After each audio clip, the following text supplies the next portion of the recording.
Ele a glória, a Ele o louvor. Graças a Deus. Amém? Irmãos, abram suas Bíblias em Efésios, capítulo 5, versículo 18. Efésios 5, 18. É um versículo muito conhecido de todos.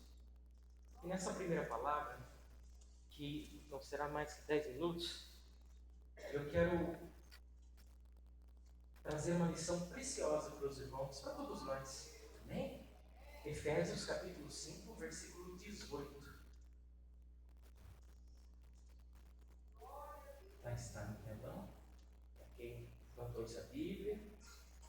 Diz assim: E não vos embriagueis com vinho, no qual há dissolução, mas enchei-vos do Espírito. Amém? Algumas traduções falam, mas sejam cheios do Espírito. É a mesma coisa. Eu quero focar na segunda parte do versículo, que é a parte de enchei-vos do Espírito. Porque esse é um assunto, de certa forma, polêmico, porque muitas pessoas ficam em dúvidas do que significa verdadeiramente ser cheio do Espírito.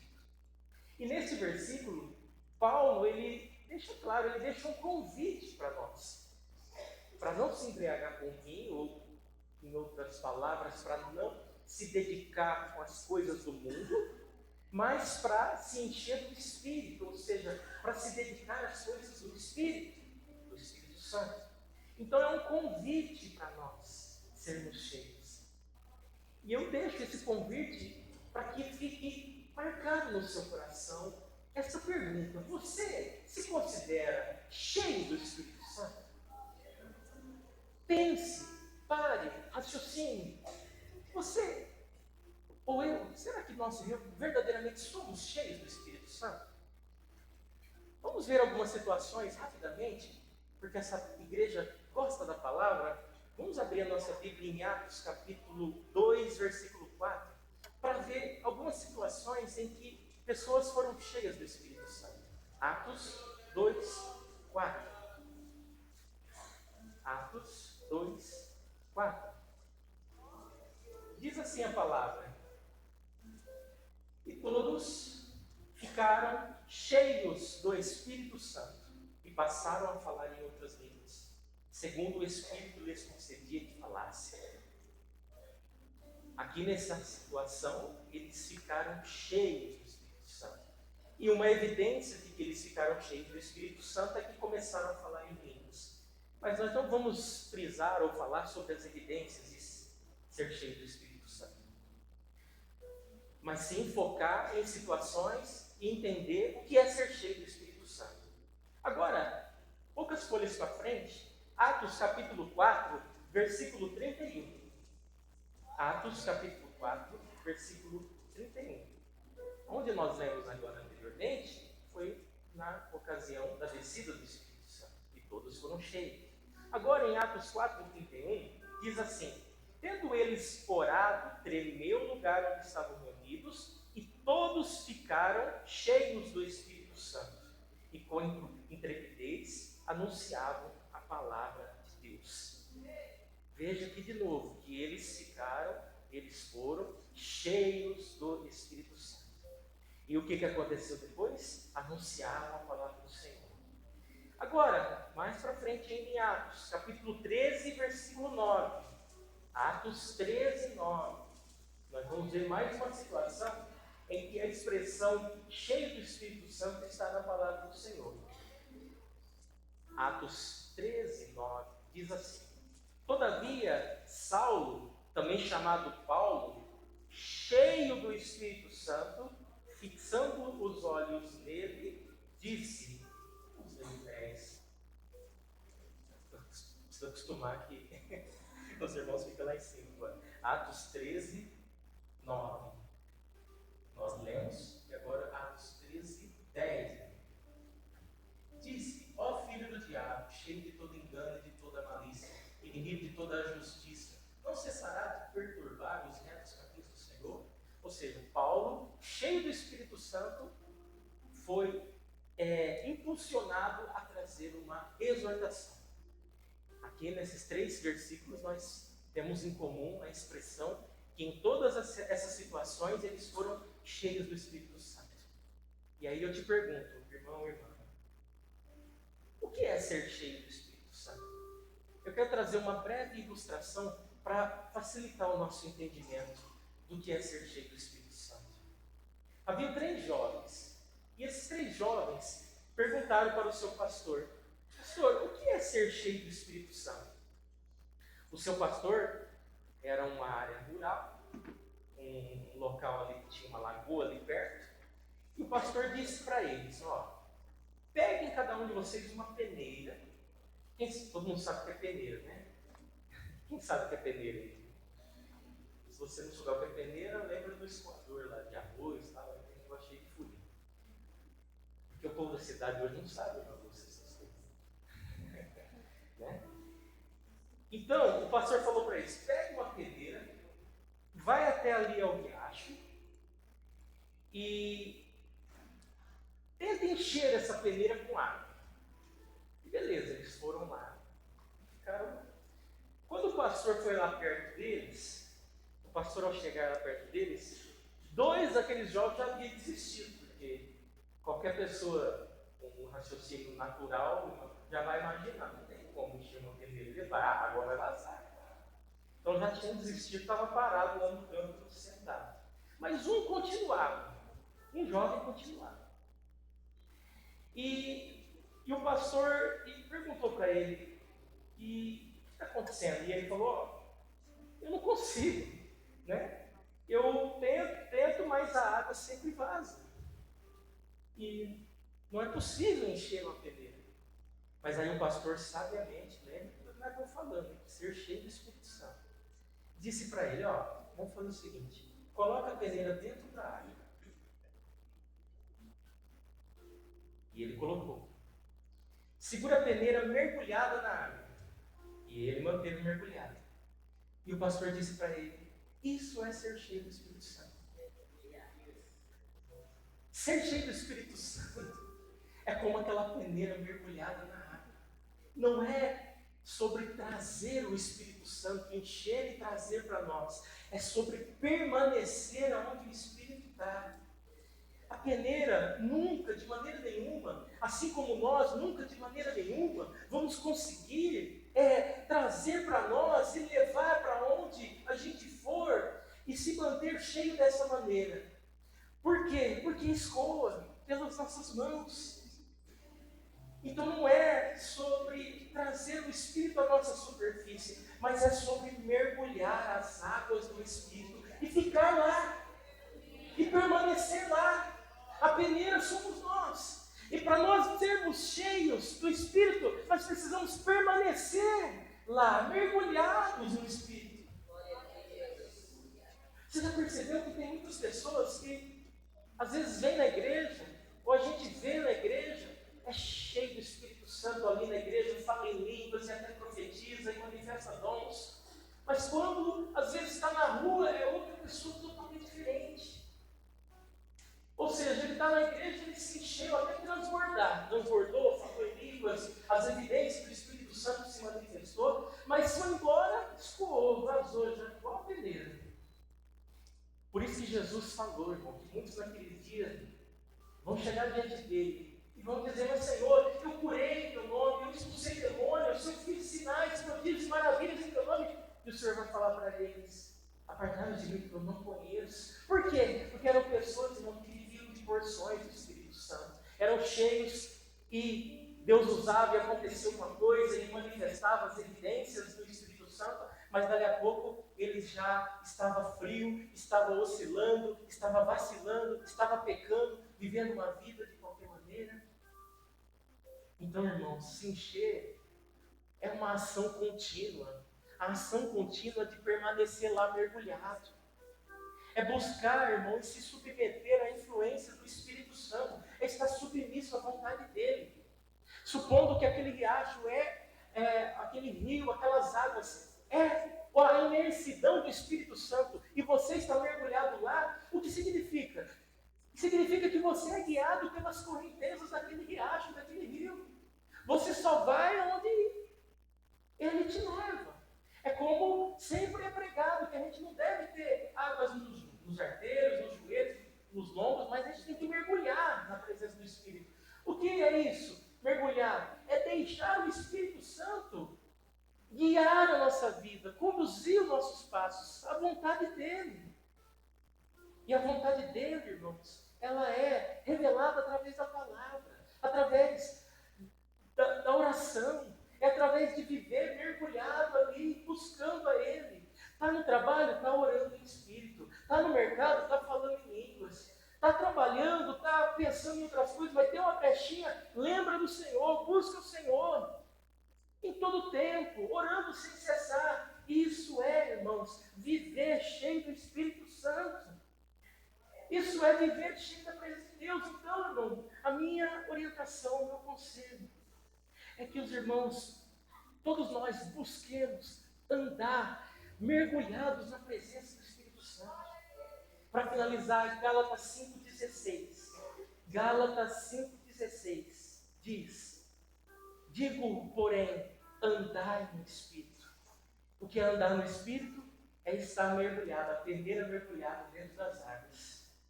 E jamais satisfareis a concupiscência da carne. Em João 14, Evangelho de João 14, 16 diz: e eu rogarei ao Pai, e Ele vos dará outro Consolador, a fim de que esteja para sempre convosco.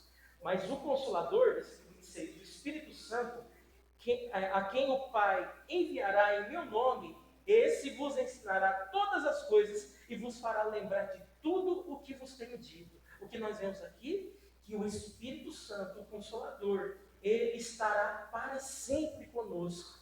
E ele nos fará lembrar de todas as coisas. Se você viver no Espírito, a hora que você vai falar uma palavra que desagrada a Deus, ele te lembra, não.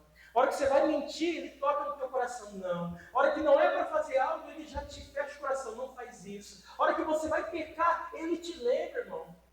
Isso é andar no Espírito, isso é viver mergulhado nas águas do Espírito. Isso é ser cheio. Não é rodopiar aqui na igreja, não é profetizar e falar em línguas e todo mundo vê. Isso também faz parte, é evidência. Mas a verdadeira evidência daquele que é cheio do Espírito Santo é aquele que anda todos os dias, em todos os momentos, na presença do Espírito Santo, no Espírito Santo de Deus. Amém? As palavras de Deus. Se coloque de pé, o louvor vai continuar a oração. E comece a partir de agora a fazer uma aliança com Deus. Senhor, eu quero viver cheio do Espírito Santo a partir de hoje. Busque o batismo do Espírito Santo nessa noite. Ele pode te conceder, ele pode te encher, ele pode te batizar. E você saia daqui transbordando a presença do Senhor. Boa noite, igreja. Que a paz esteja com todos. A igreja primitiva ela tinha uma característica muito linda. Eles perseveravam na comunhão e no partir do pão. Nessa próxima canção nós vamos tratar sobre a unidade. Então vira para esse irmão querido do teu lado e fala assim: meu irmão, é muito bom estar aqui louvando a Deus junto com você. Vamos adorar o Senhor nessa noite.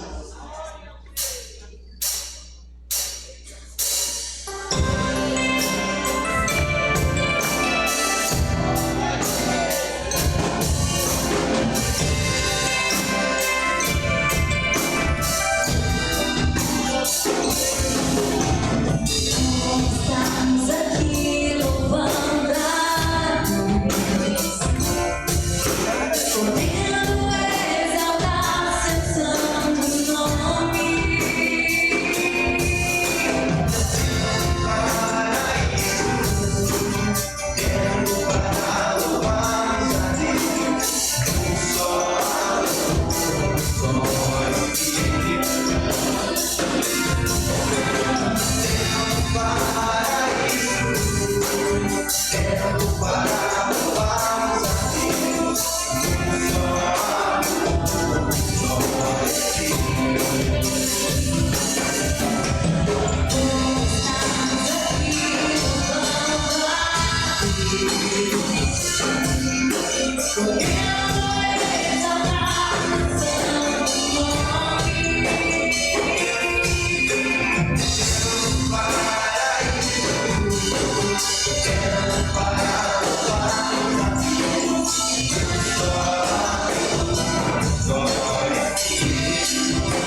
Deus não chama nós mais para ficarmos na beira, e sim mergulhar nas águas do Espírito. Como o pastor Ivan, parece que foi combinado, mas não foi, pastor.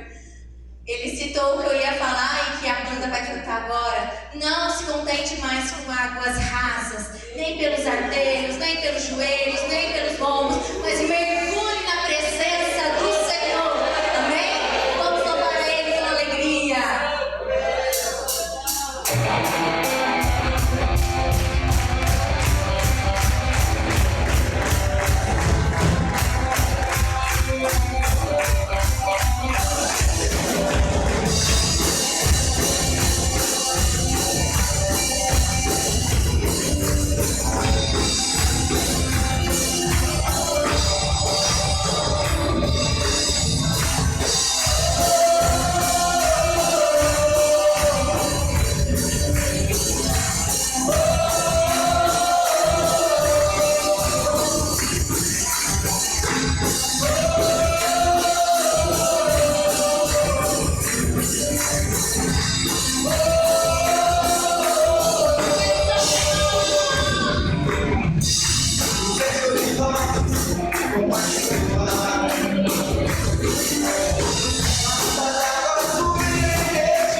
Glória a Deus.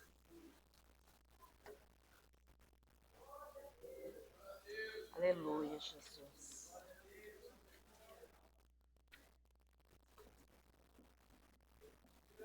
Boa noite, irmãos. Aleluia. Boa noite, irmãos. A graça e a paz do Senhor. Amém?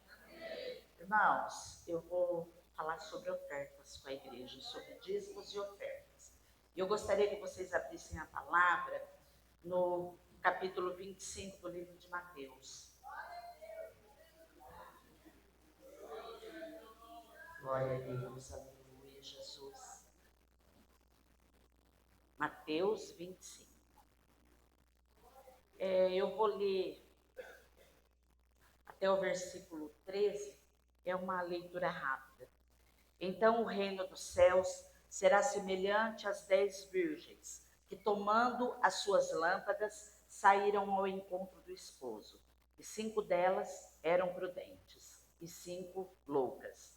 As loucas, tomando as suas lâmpadas, não levaram azeite consigo, mas as prudentes levaram o azeite em suas vasilhas com as suas lâmpadas. E tardando o noivo, tosquenejaram todas e adormeceram. Mas, à meia-noite, ouviu-se um clamor. Aí vem o noivo. Sai-lhe ao encontro. Então, todas aquelas virgens se levantaram e prepararam as suas lâmpadas. E as loucas disseram às prudentes: dá-nos do vosso azeite, porque as nossas lâmpadas se apagam. Mas as prudentes responderam dizendo: não seja caso que nos falte a nós e a vós, ide antes aos que o vendem, e comprai-o para vós.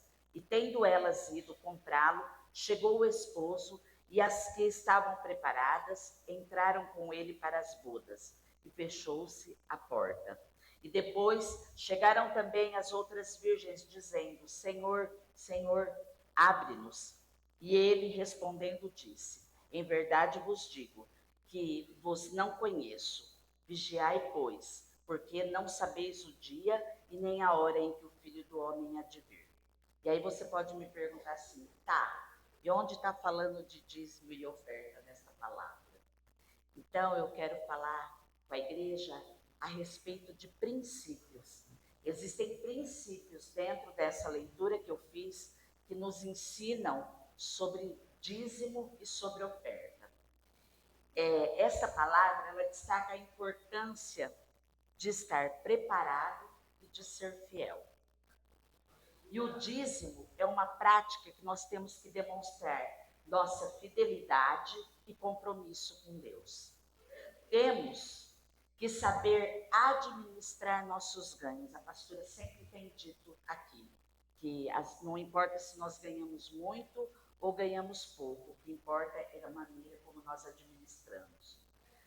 Assim como as 5 prudentes, essas 5 prudentes, elas tinham todas as lamparinas cheias de azeite. Por isso elas são chamadas de prudentes. As insensatas não tinham reserva. Amém? Nossa administração dos nossos recursos devem honrar a Deus. Se fizermos como as prudentes, seremos recompensados. Elas entraram para o gozo eterno com o noivo, e nós, com a nossa prudência e fidelidade, comeremos o melhor desta terra. Desfrutaremos de uma vida tranquila e sossegada. Mostra ainda que temos que ser responsáveis com as nossas rendas. As insensatas não tinham recursos suficientes até a chegada do noivo. E o que aconteceu com elas? Elas ficaram de fora das bodas. E nós, se não tivermos responsabilidade, ficamos sem recursos até o final do mês. A gente chega durinho no final do mês, sem um tostão para comprar um pão. Amém? As prudentes priorizaram a compra do azeite. Nós devemos priorizar a nossa relação com Deus e a nossa obediência à palavra de Deus no que diz respeito a tudo que está escrito nela. A própria Bíblia diz que se nós tirarmos um tio da palavra, nós estamos pecando.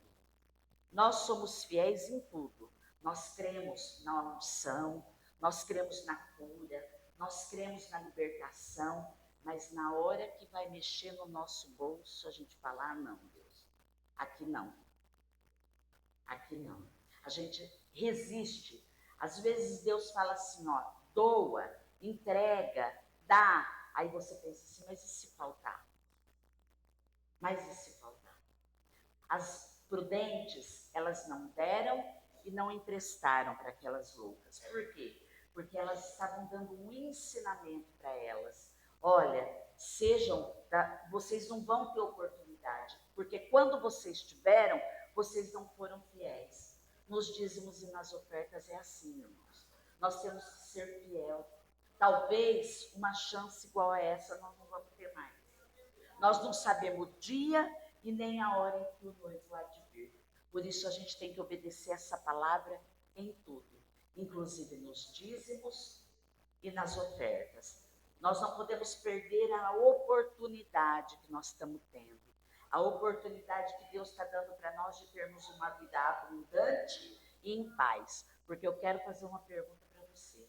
Você consegue dormir sabendo que você tem R$100 no bolso e amanhã você tem 200 para pagar?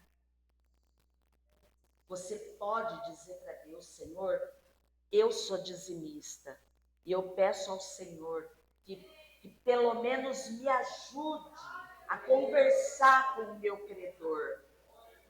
Me dê sabedoria para negociar a minha dívida.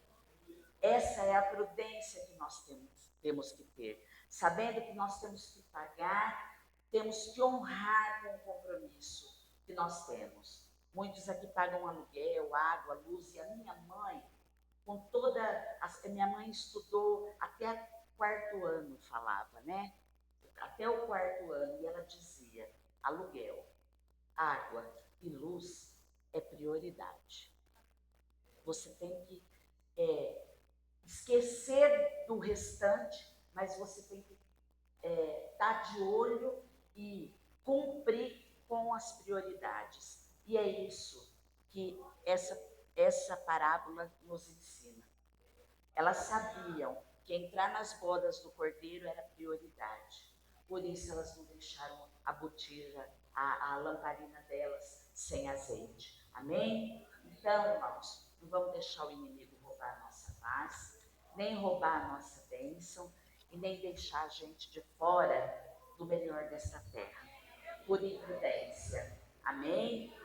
Deus Todo-Poderoso, nós te agradecemos, ó Pai, pela oportunidade de te louvar, de exaltar e glorificar o teu nome com os nossos dízimos e com as nossas ofertas. Obrigado, Senhor, por esta igreja que tem nos ensinado. Nossa pastora sempre tem nos alertado, nos dado palavras preciosas e nós temos aprendido com ela. Senhor, que em nome de Jesus essa igreja seja uma igreja prudente, Pai, e que o teu nome seja louvado e engrandecido através da prudência dos meus irmãos nos dízimos e nas ofertas, e que nunca falte pão, nunca falte, Senhor, o alimento sobre a mesa deles, que os armários estejam sempre supridos, e que em nome de Jesus, Pai, aquele que deve tenha condições de pagar, aquele que pediu emprestado possa devolver, para que o teu nome, Senhor, venha a ser glorificado em nome de Jesus. Amém? E se você trouxe o teu dízimo, a tua oferta, você pode trazer aqui em nome de Jesus.